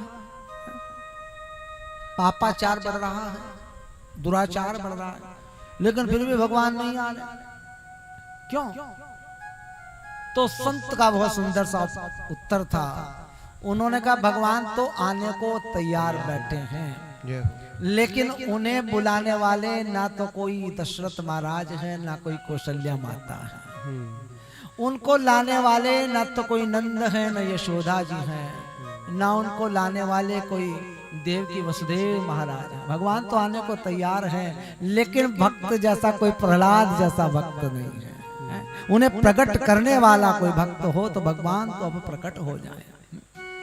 वो भक्ति लाए कहां से? तो मेरे प्रहलाद जी महाराज खड़े रो रहे हैं कि प्रहलाद खड़े रोते हैं, मेरे राम कहां सोते हैं। जिस समय महाराज हिरण्यकश्यपु ने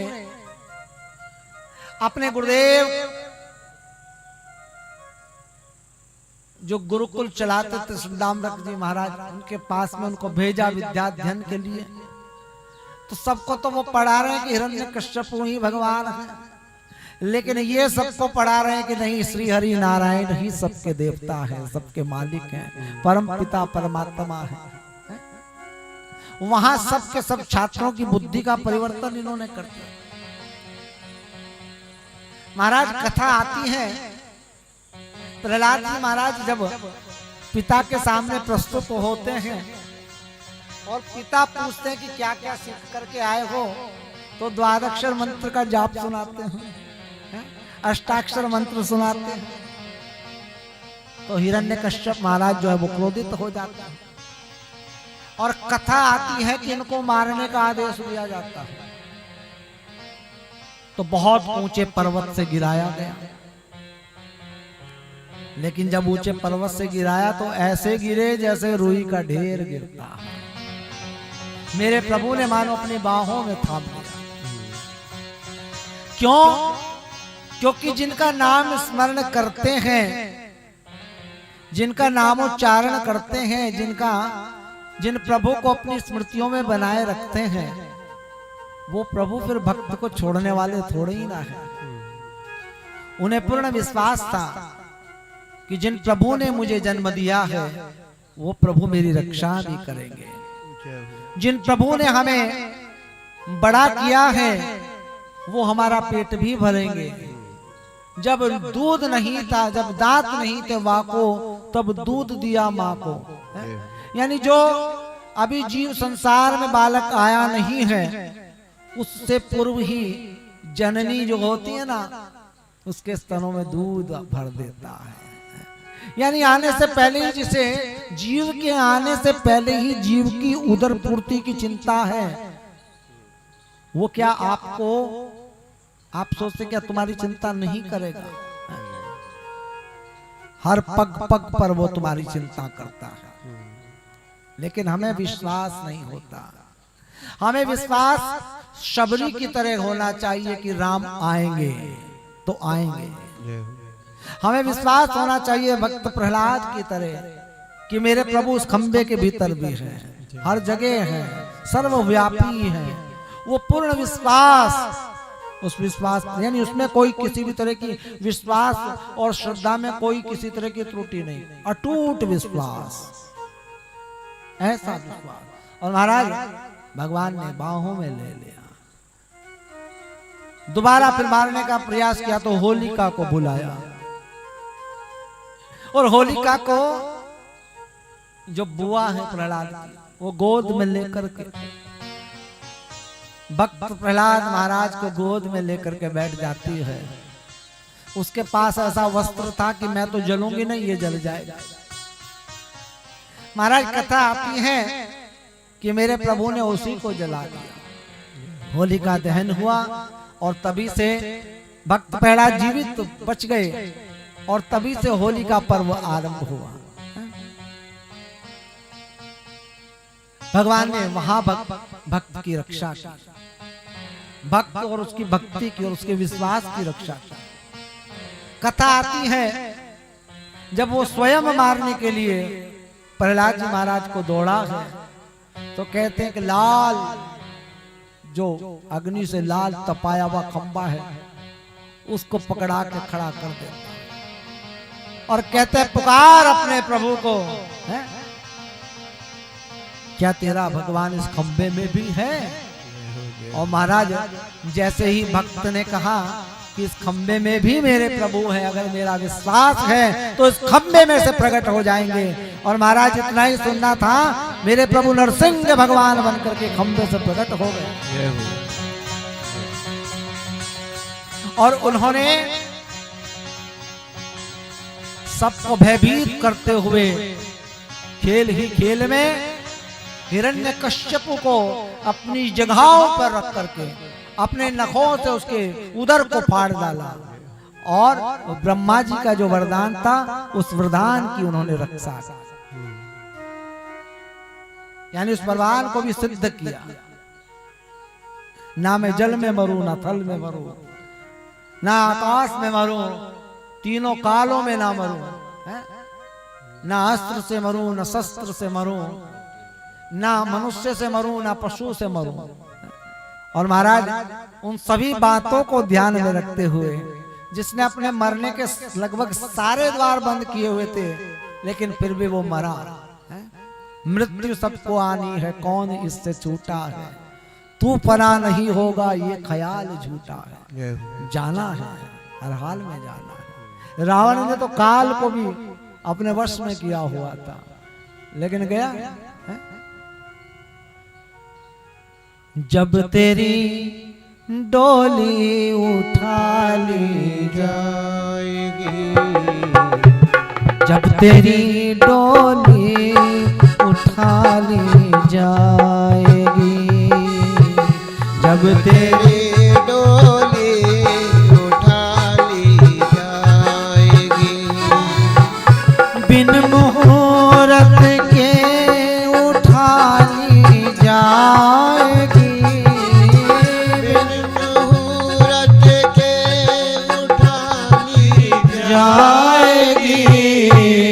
जब तेरी डोली उठा ली जाएगी, जब तेरी डोली उठा ली जाएगी।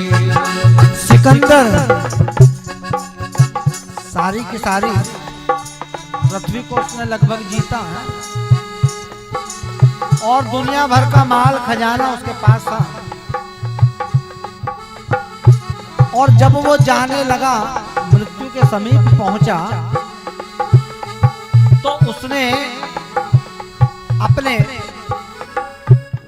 अपने सेवकों को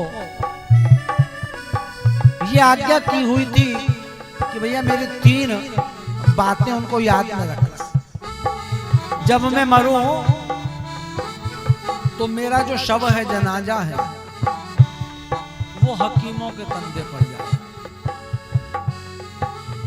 ये हकीम मुझे कहते थे ये दवाई खा लोगे तो जवान हो जाओगे। ये हकीम मुझे कहते थे कि ये दवाई खा लोगे तो 10 वर्ष की उम्र और बढ़ जाएगी। ये हकीम मुझे कहते थे ये खा लोगे तो तुम अमर हो जाओगे। तो मैं दुनिया को दिखाना चाहता हूं कि जिन हकीमों के कहने पर हम लोग इतनी दवाइयां और इतनी औषधियां लेते हैं, वो हकीम ही मुझे अब कंधे पर लेकर के जा रहे हैं।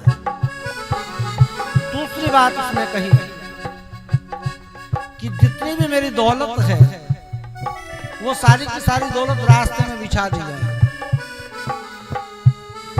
और दुनिया को पता चलना चाहिए कि जिस सिकंदर ने सारी दुनिया को जीता और लूटा, वो सारी की सारी दौलत यहीं की यहीं पड़ी है। और तीसरी बात उसने कही कि मेरे जो दोनों हाथ हैं, वे दोनों हाथ कफन से बाहर निकाल देना, ताकि लोगों को ये पता चले कि मैं खाली हाथ आया था और खाली हाथ ही मैं जा रहा हूं। उन हकीमों को कहो यूं बोल के, उन हकीमों को यूं बोल के, करते थे दावा किताबें खोल के, करते थे दावा किताबें खोल के। ये दवा हरगिज न खाली जाएगी, ये दवा हरगिज न खाली जाएगी। बिन मुहूर्त के उठा ली जाएगी, बिन मुहूर्त के उठा ली जाएगी। जब तेरी डोली उठा ली जाएगी, जब तेरी डोली उठा ली जाएगी।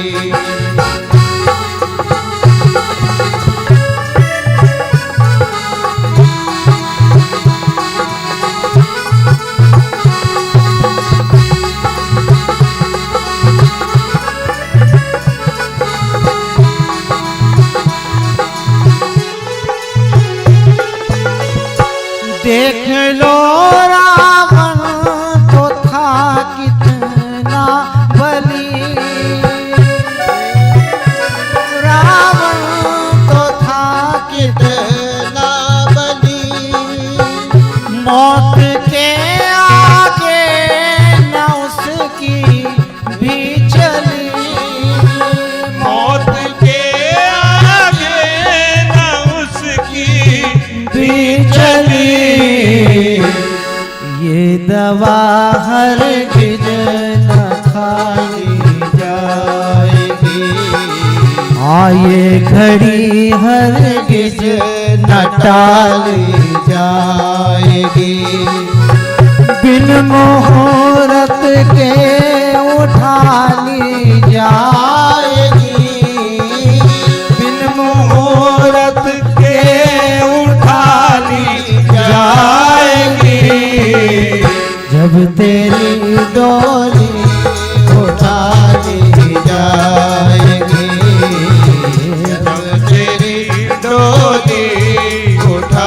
ली जाएगी।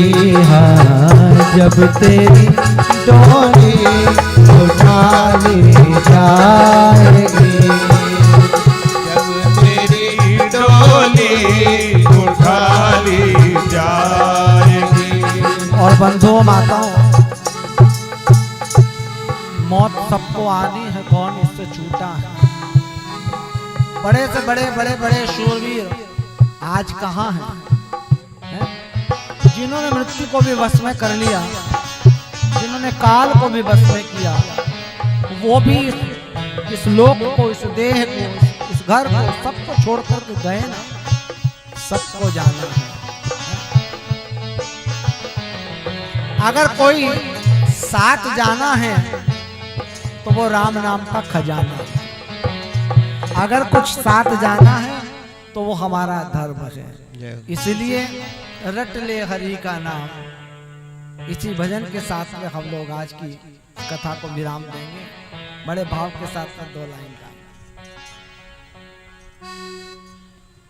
रट ले हरि का नाम,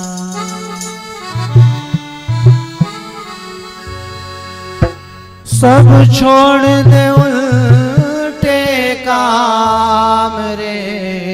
सब छोड़ दे उल्टे काम रे बैरी। रट ले हरि का नाम रे बैरी। रट ले हरि का नाम रे बैरी। रट ले हरि का नाम रे। रट ले हरि का नाम। सब छोड़ दे उल्टे काम रे। सब छोड़ दे उल्टे काम रे बैरी। रट ले हरि का नाम रे बैरी। रट ले हरि का नाम।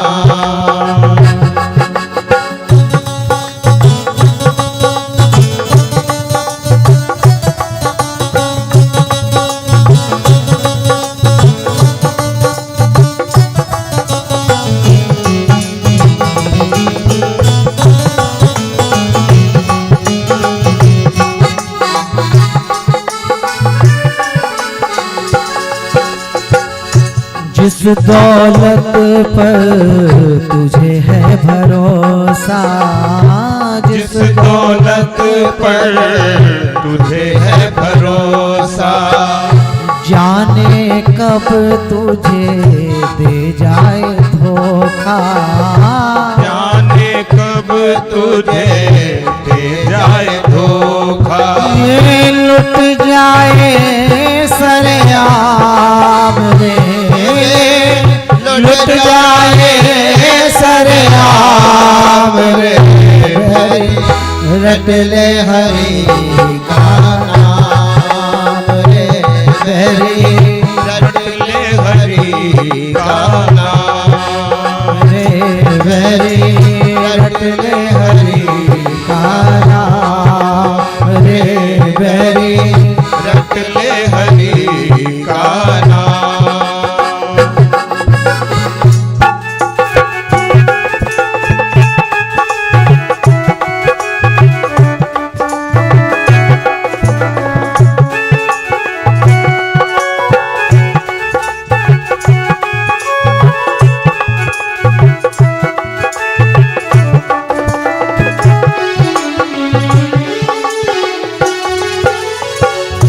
देख क्यों हंसता सुंदर काया। देख तू हंसता सुंदर काया। चिता बीच जब जाएगा जलाया। चिता बीच जब जाएगा जलाया। तेरा मास रहेगा न चाम रे। तेरा मास रहेगा न चाम रे हरि।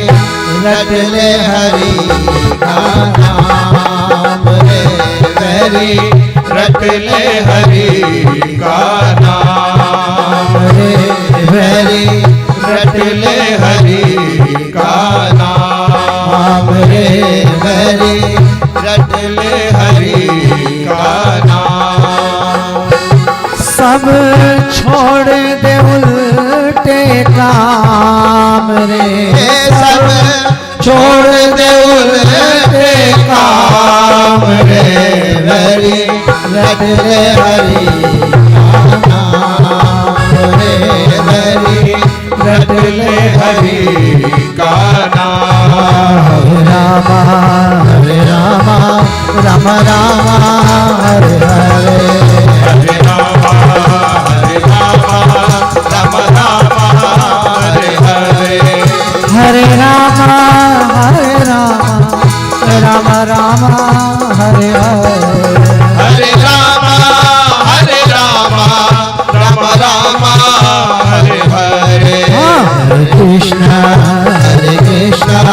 कृष्ण कृष्ण हरे हरे, हरे कृष्ण कृष्ण कृष्ण हरे हरे, हरे कृष्ण कृष्ण कृष्ण हरे हरे,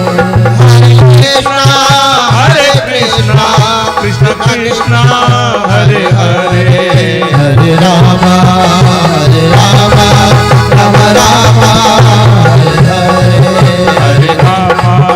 हरे राम राम राम हरे हरे, हरे राम राम हरे हरे, हरे राम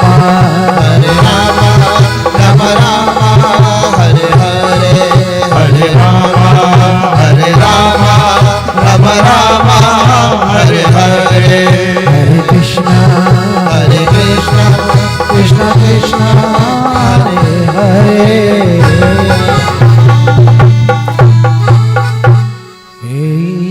सब सुखी हो कोई न हो दुखारी, सब हो निरोग भगवन धन धान्य के भंडारी, सब भद्र भाव देखे सन्मार्ग के पथिक हो, दुखिया न कोई होवे सृष्टि में प्राणधारी, सर्वे भवन्तु सुखिनः सर्वे सन्तु निरामया, सर्वे भद्राणि पश्यन्तु मा कश्चित् दुःख भाग् भवेत्। ओम शांति शांति शांति। बैठे बैठे आरती करेंगे और बेटा भोग ला करके रखेंगे। जय जगदीश हरे स्वामी जय दीनानाथ हरे, भक्त जनों के संकट दास जनों के अवगुण अंसरी वाला दूर करे। ओम जय जगदीश हरे। जो ध्यावे फल पावे दुख बिन से मन का, स्वामी दुख बिन से मन का, सुख संपत्ति घर आवे, आनंद से घर आवे, कष्ट मिटे तन का। ओम जय जगदीश हरे। मात पिता तुम मेरे शरण गहूँ मैं किसकी, स्वामी शरण पढ़ू मैं किसकी, तुम बिन और न दूजा, प्रभु बिन और न दूजा, आस करूँ मैं जिसकी। ओम जय जगदीश हरे। तुम पूर्ण परमात्मा तुम अंतर्यामी, स्वामी तुम अंतर्यामी, पार ब्रह्म परमेश्वर, परम पिता जगदीश्वर, तुम सबके स्वामी। ओम जय जगदीश हरे। तुम करुणा के सागर तुम पालन करता, स्वामी तुम रक्षा करता, मैं मूर्ख कल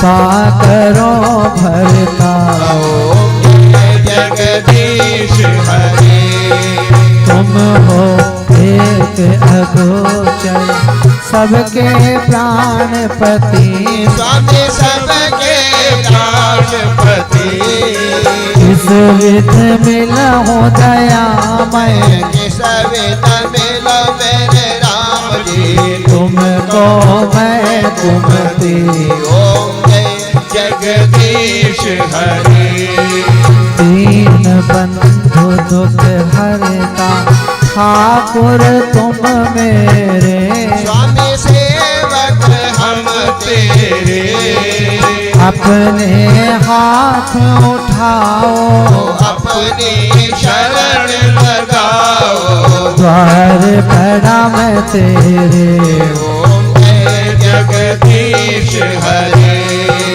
विषय विकार मिटाओ पाप हरो देवा स्वामी कष्ट हरो देवा श्रद्धा भक्ति बढ़ाओ शरदा प्रेम बढ़ाओ संतन हरि सेवा ओम जय जगदीश हरे श्याम सुंदर जी की आरती जो कोई नर गावे जो कोई प्रेम सहित गावे कहत शिवानंद स्वामी मन भजत हरे हर स्वामी वांछित फल पावे ओम जय जगदीश हरे जय दीनानाथ हरे स्वामी जय बद्रीनाथ हरे भक्त जनों के संकट दास जनों के सब बंसरी वाला दूर करे ओम जय जगदीश हरे कर्पूर गौरम करुणावतारम संसार सारम भुजगेन्द्रहारम सदा वसंतम हृदयार वंदे भवन भवानी सहितं नमामि तमेव माता च पिता त्वमेव त्वमेव बन्धो च सखा त्वमेव त्वमेव विद्या धरणं त्वमेव त्वमेव सर्वं मम देव देवः पात्र मध्यम स्थितम तोयम भ्रामितम केशोपरि अंगलग्न मनुष्यानां सर्व पाप विनश्यति। ओम भोग लगाएंगे।